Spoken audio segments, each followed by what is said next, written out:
नमस्कार, राधे राधे, जय श्री कृष्णा। सभी साथियों का वाई के स्टडी सेंटर 2.0 पे स्वागत है। हमारी चर्चा चल रही है राजस्थान विषय के ऊपर और राजस्थान विषय में हम कर रहे हैं आमेर में कछुआ राजवंश के बारे में। और कछुओं में आज हमारे चल रहा है आगे मिर्जा राजा जय सिंह के बारे में हमने पिछली क्लास में कर ली चर्चा। अब जो आगे का उत्तराधिकारी शासक आता है, 2-3 और आते हैं बीच में, लेकिन उनसे कोई क्वेश्चन नहीं बनता है। हमें तो वही पढ़ना है जो हमारे प्रश्न बनेंगे। तो प्रश्न बनेगा अब सवाई जय सिंह के बारे में। अगला जो शासक आता है वो आता है सवाई जय सिंह। आमेर का अगला शासक सवाई जय सिंह। सवाई जय सिंह। सवाई जय सिंह। सवाई जय सिंह आता है। इसका शासनकाल रहता है 1700 से 1743। 1700 से 1743 इसका शासनकाल रहता है। अब बात करते हैं कि सवाई जय सिंह का जन्म कब हुआ। तो सबसे पहले चर्चा करते हैं जन्म की, कि जन्म कब हुआ। जन्म होता है 1688 में। जन्म हुआ 1688 में। अब हमने पढ़ा पिछली क्लास में कि मिर्जा राजा जय सिंह। मिर्जा राजा जय सिंह। मिर्जा राजा में मिर्जा हो गया एक, तो मिर्जा राजा जय सिंह। 3 अक्षर हो गए, तो 3 से हमने लगाया अनुमान कि 3 मुगल बादशाहों के समकालीन रहा है।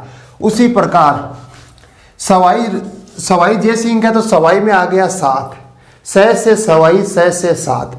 7 से हो गया कि इसने 7 मुगल बादशाह की सेवा की। 7 मुगल बादशाह की सेवा की।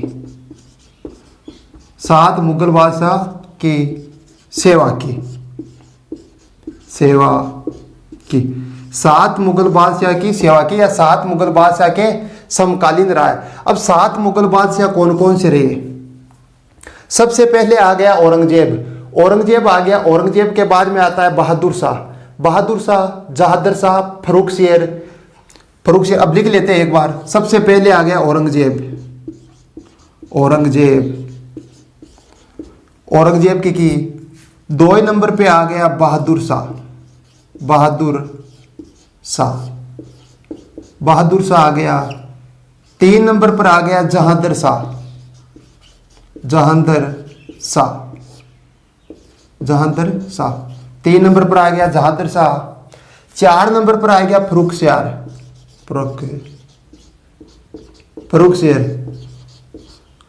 शेर आ गया 4 नंबर पे। अगला आता है रफ्यूजात। 5 नंबर पर आ गया रफ्यूजात। 6 नंबर पर आ गया रफ्यूदौला।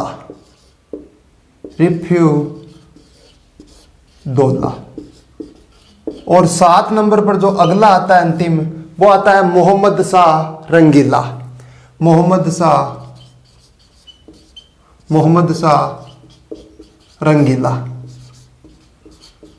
शाह रंगीला। ये हो गए 7 मुगल बादशाह। सह से सवाई, सह से 7, यानी 7 मुगल बादशाहों के समकालीन रहा है मिर्जा राजा जय सिंह। अब ये तो हो गई सवाई की उपाधि। अब इसको सवाई की उपाधि किसने दी। प्रश्न ये बनता है कि इसको उपाधि मिली है ना, जो सवाई की उपाधि कि जो उपाधि मिली है जय सिंह को, वो ये सवाई की जो उपाधि मिली है दी किसने। तो सवाई की उपाधि दी थी औरंगजेब ने। सबसे पहले आ गया औरंगजेब। तो औरंगजेब ने दी सवाई की उपाधि। औरंगजेब किसने दी। औरंगजेब ने दी सवाई की उपाधि। एक बार क्या होता है कि सवाई जय सिंह जाता है औरंगजेब के पास। औरंगजेब के पास जाकर राम राम करता है, तो औरंगजेब क्या करता है, इसके दोनों हाथ पकड़ लेता है। हाथ पकड़ के कहता है कि अब छुड़ाओ, कैसे छुड़ाओगे। तो जय सिंह को क्या है, सवाई कहा जाता है कि चतुर होने के लिए वाक बोलने में बड़ा चतुर था, एक्सपर्ट था बोलने में। तो इस कारण इसे सवाई की उपाधि दी।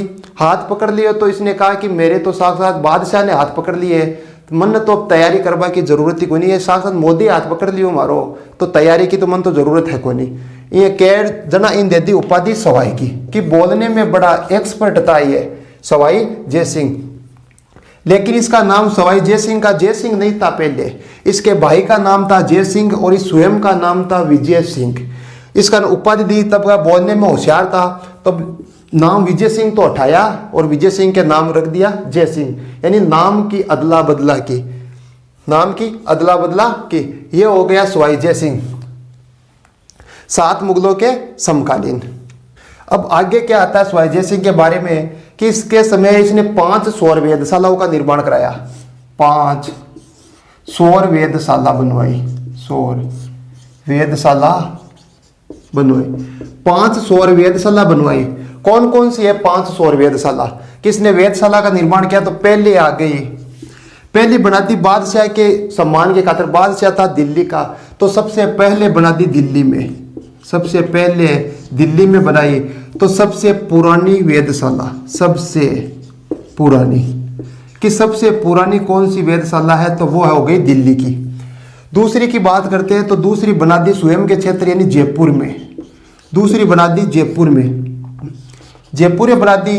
तथा ये सबसे बड़ी वेधशाला है, सबसे बड़ी, सबसे बड़ी वेधशाला, सबसे बड़ी वेधशाला। इसे जंतर मंतर भी कहा जाता है, इसे जंतर मंतर,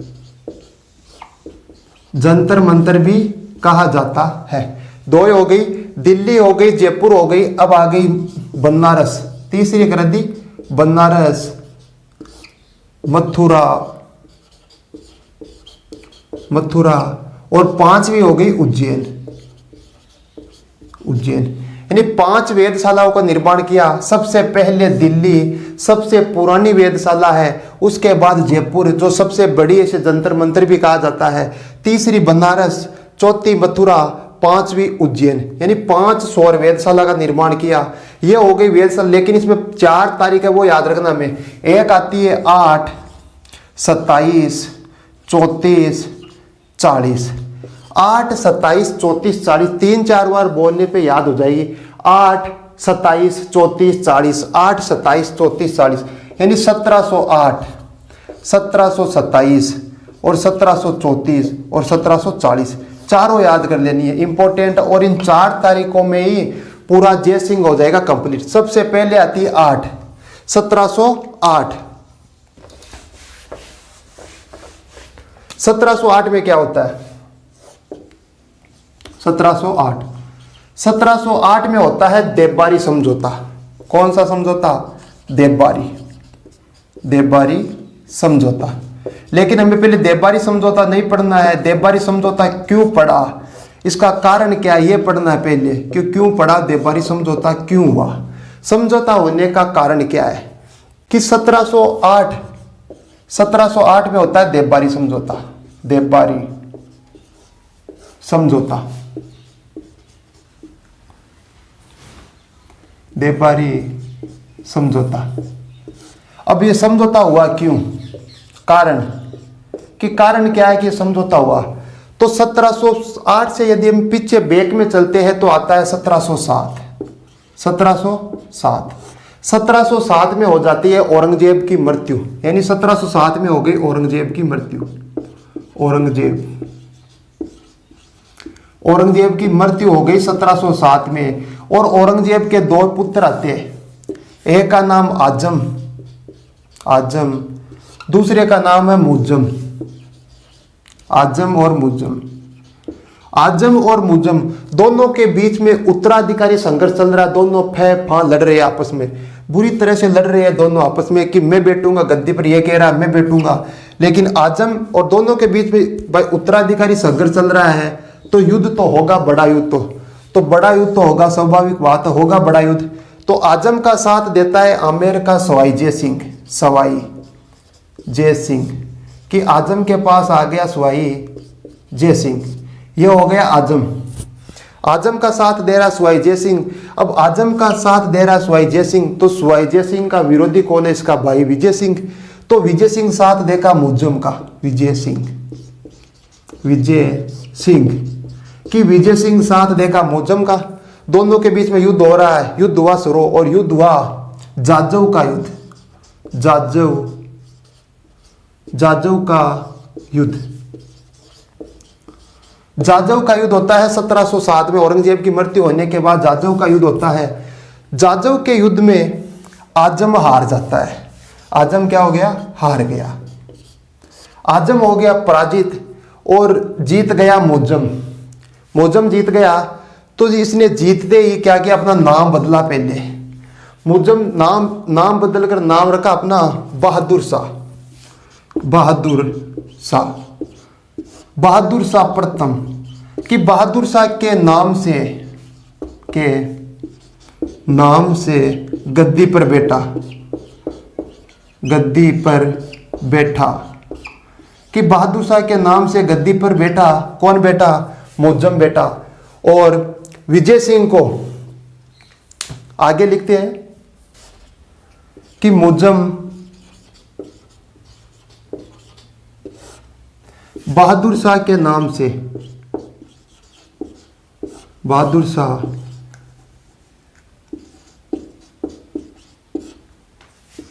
शाह के नाम से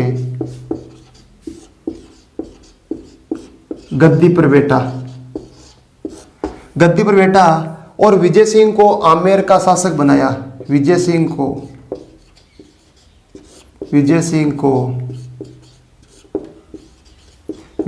को आमेर का शासक बनाया।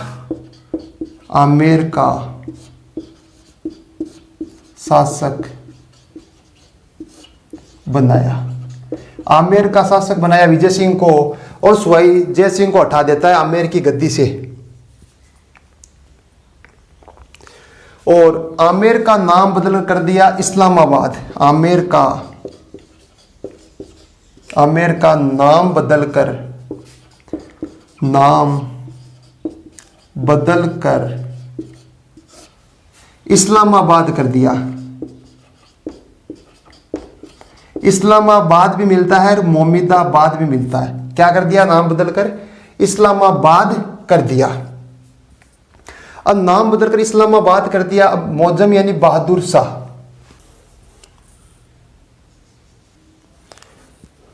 इसके बाद बहादुर शाह जाता है दक्षिण की ओर जाता है कामबख्श के विरुद्ध लड़ने। तो कामबख्श के विरुद्ध लड़ने जाता है तो सवाई जय सिंह भी चाहता है पीछे पीछे बात करने के लिए कि ताकि मुझे वापस आमेर की गद्दी मिल सके। दोनों के बीच में बातचीत होती है, लेकिन बहादुर शाह नहीं मानता है, बिल्कुल भी नहीं मानता, गद्दी अनसुन कर देता है और वापस सवाई जय सिंह वापस आ जाता है। सवाई जय सिंह वापस आता है तो रास्ते में मिलता है अजीत सिंह। अजीत सिंह से चर्चा करता है इस विषय के ऊपर कि गद्दी चली गई। तो अजीत सिंह दोनों कर चर्चा कहते हैं हम चलते हैं मेवाड़ के महाराणा के पास। और मेवाड़ का महाराणा इस समय है आमेर के शासक का समय। जय सिंह के समय मेवाड़ का महाराणा है अमर सिंह द्वितीय। अमर सिंह के पास जाते हैं दोनों जाते हैं मिलके और बताते हैं कि हमें आमेर की गद्दी चाहिए, आप हमारी थोड़ी सैन्य सहायता कर दो। तो कहा कि मैं सैन्य सहायता तो कर दूंगा आपकी, लेकिन मेरी एक शर्त है। शर्त यह है कि मेरी पुत्री का नाम है इंद्रचंद्र कंवरी। कौन सी कंवरी? पुत्री का नाम चंद्र कंवरी है। चंद्र कंवरी का सशर्त विवाह होगा जय सिंह के साथ, और जो होने वाला जो पुत्र होगा वही आमेर का शासक बनेगा। तब तो मैं सैन्य सहायता आपकी कर सकता हूं, नहीं तो मैं तो बिल्कुल भी नहीं करूंगा। समझौता हो जाता है और इंद्र यानी चंद्र कंवरी का विवाह हो जाता है जय सिंह के साथ। और जो पुत्र होता है इनके वो होता है माधो सिंह। इधर आता है अजीत सिंह मारवाड़ का, और अजीत सिंह भी अपनी पुत्री का विवाह कर देता है। इधर इंद्र यानी चंद्र कंवरी आ गई तो उन्हें सूरज भी तो आएगा, तो उधर आ गई सूरज कंवरी। सूरज कंवरी का भी विवाह होता है जय सिंह के साथ। जो उनके उत्पन्न संतान होती है उसका नाम है ईश्वरी सिंह। लेकिन ईश्वरी सिंह माधो सिंह से बड़ा है, तो बड़ा तो यानी मेवाड़ में क्या है कि जो बड़ा पुत्र रहता है वही शासक बनता है, तो बड़ा रहता है ईश्वरी सिंह। और अब आ गया, अब इन दोनों के बीच में भी युद्ध चलेगा ईश्वरी सिंह और माधो सिंह के मध्य।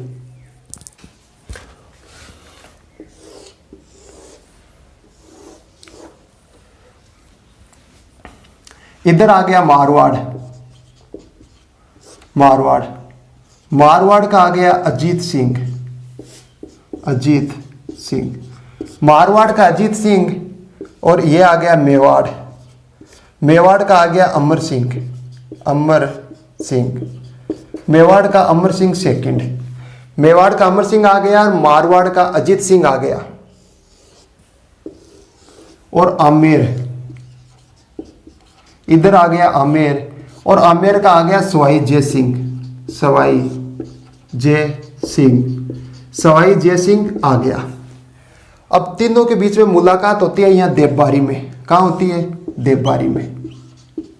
देवबारी कहाँ है? देवबारी पड़ता है उदयपुर में, उदयपुर में देवबारी पड़ता है उदयपुर में। देवबारी में इनका समझौता होता है और समझौते के तहत क्या होता है कि अमर सिंह की पुत्री, किसकी? अमर सिंह की पुत्री का नाम था चंद्र कंवरी। कौन सी कंवरी? चंद्र कंवरी। कि चंद्र कंवरी का सशर्त विवाह होगा जय सिंह के साथ और होने वाला जो संतान उत्पन्न होगी वही आमेर का शासक बनेगा। तो ये हो गया विवाह, इनका करा दिया विवाह, विवाह। और इनके जो पुत्र होगा, पुत्र का नाम है माधो सिंह। कौन सा सिंह? माधो सिंह। ये हो गया माधो सिंह। अब इधर अजीत सिंह की तो कराएगा, तो अजीत सिंह की जो पुत्री है, अजीत सिंह की पुत्री, उसका नाम है सूरज कंवरी, सूरज कंवरी, सूरज कंवरी। और सूरज कंवरी का जो पुत्र होगा उसका नाम है ईश्वरी सिंह, ईश्वरी सिंह। यह हो गया ईश्वरी सिंह। यह हो गया देवबारी समझौता। देवबारी समझौता कब हुआ? 1708 में, 1708। अब 8 हो गया हमारे 8, 27, 34, 40, 4 सन बताई मैंने, 8, 27, 34, 40, इनमें 8 हो गया। अब 8 के बाद में अगले आ गए 27, 1727। अब जो आगे की जो तारीख आती है 8, 1708, 8, 27, 34, 40 सब आती है 27, 1727। 1727 में क्या होता है? पूरी तारीख लिखे तो 18 नवंबर 1727। 18 नवंबर 1727 जयपुर शहर की स्थापना, जयपुर शहर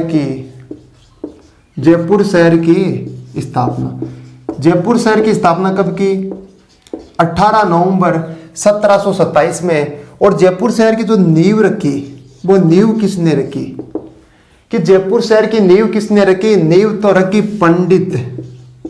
पंडित जगन्नाथ ने। कौन से नाथ ने? जगन्नाथ ने। पंडित जगन्नाथ ने नींव रख दी। अब नींव भी रख दी, लेकिन पहले नक्शा तो बनाना चाहिए था कि जयपुर का किस तरह नक्शा बनाएंगे। तो इंजीनियर कौन सा है? इंजीनियर का मतलब वास्तुकार। वास्तुकार का क्या नाम है? वास्तुकार का नाम क्या है? का नाम है विद्याधर भट्ट। कौन सा भट्ट? विद्याधर भट्ट। यह हो गया विद्याधर भट्ट। और जो जयपुर है ना, जयपुर ऐसे समकोण पर है। कैसे? समकोण पर है जयपुर, ऐसे समकोण, यानी सिंधु घाटी सभ्यता की तर्ज पर बसा हुआ जो कोई शहर है तो वो है जयपुर। सिंधु घाटी सभ्यता की तर्ज पर बसा हुआ है, समकोण पर है, समकोण पर है पूरा यह जयपुर। यह हो गया जयपुर, समकोण पर है। और जयपुर के चारों ओर पहले एक दीवार थी। जो जयपुर है ना, उसके चारों ओर पहले दीवार थी। इस दीवार को किसने तुड़वाया? दीवार को तुड़वाया मिर्जा इस्माइल ने। मिर्जा इस्माइल ने इस दीवार को तुड़वाया। यह हो गया जयपुर के बारे में। समकोण पर बसने के कारण से 9 चौकड़ियों का शहर भी कहा जाता है जयपुर को। 9 चौकड़ियों का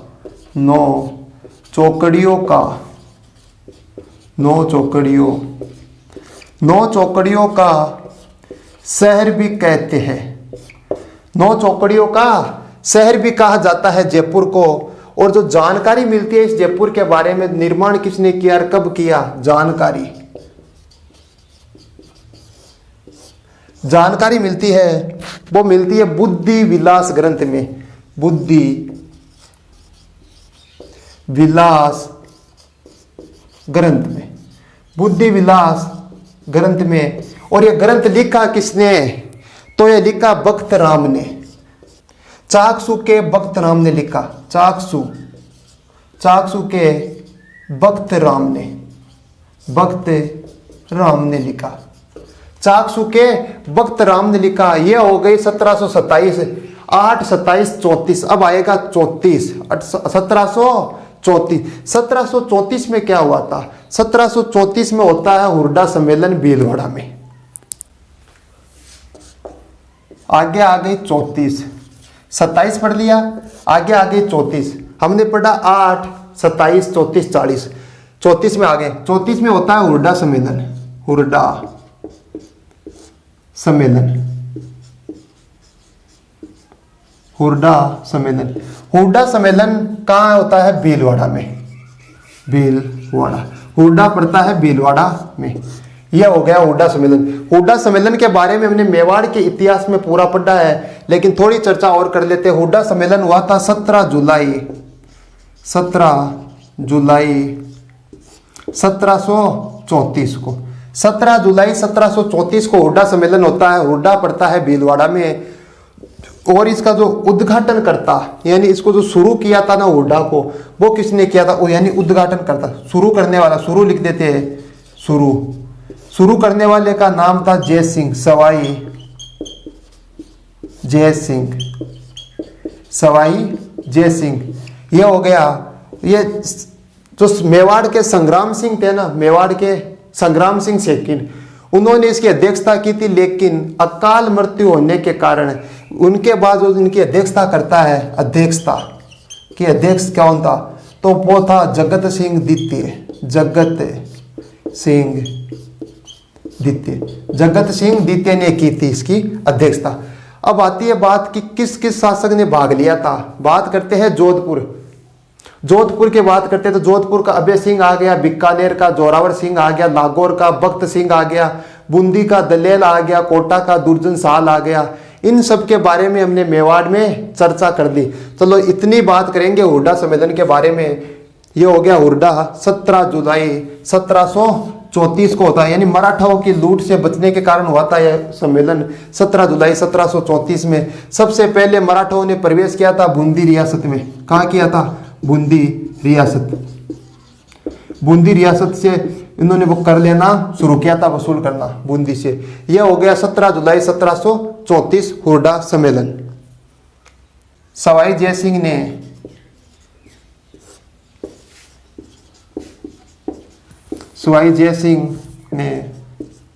नक्षत्रों की सारणी तैयार करने वाला था व्यक्ति है उस समय। सवाई जय सिंह ने नक्षत्रों की सारणी तैयार की,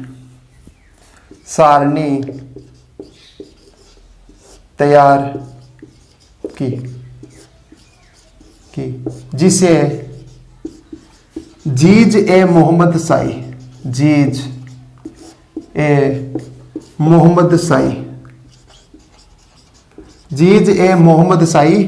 कहते।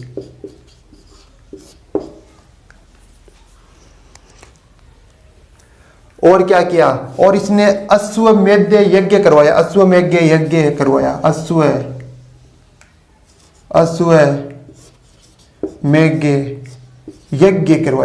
कि अंतिम हिंदू राजा जिसने अश्वमेध यज्ञ करवाया, अंतिम हिंदू सम्राट, अंतिम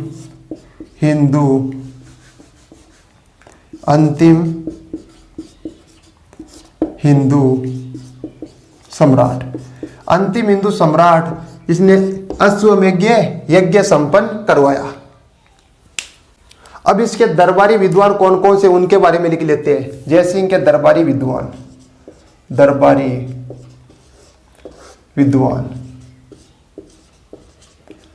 कि दरबारी विद्वान कौन कौन है? सबसे पहले रत्नाकर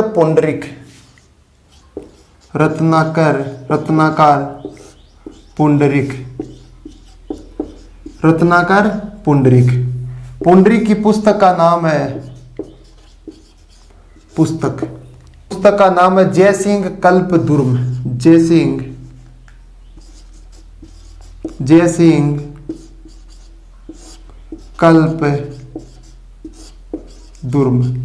जय सिंह कल्पद्रुम। और आगे कौन आता है? अगला विद्वान सुधाकर पुंडरीक।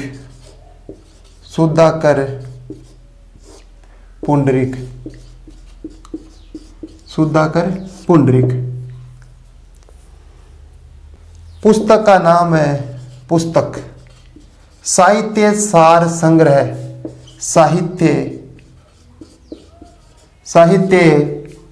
सार संग्रह, साहित्य सार संग्रह। जगन्नाथ। तीसरा आता है जगन्नाथ। जगन्नाथ की पुस्तक का क्या नाम है? सम्राट सिद्धांत, सम्राट सिद्धांत। यानी जयसिंह के दरबारी विद्वान का नाम सबसे पहले आ गया रत्नाकर पुंडरीक। तीनों याद करना है, रत्नाकर पुंडरीक, सुधाकर पुंडरीक। दो पुंडरीक आ गए, एक तो रत्नाकर हो गया, एक सुधाकर हो गया। आगे कौन सा नाथ आ गया? तो आगे आ गया जगन्नाथ। रत्ना पुंडरीक की पुस्तक का नाम है जयसिंह कल्प दुर्म, और सुधाकर पुंडरीक की पुस्तक का नाम है साहित्य सार संग्रह, और जगन्नाथ की का नाम है सम्राट सिद्धांत। आगे की क्लास करेंगे कल। तब तक के लिए सभी साथियों को नमस्कार। जय हिंद।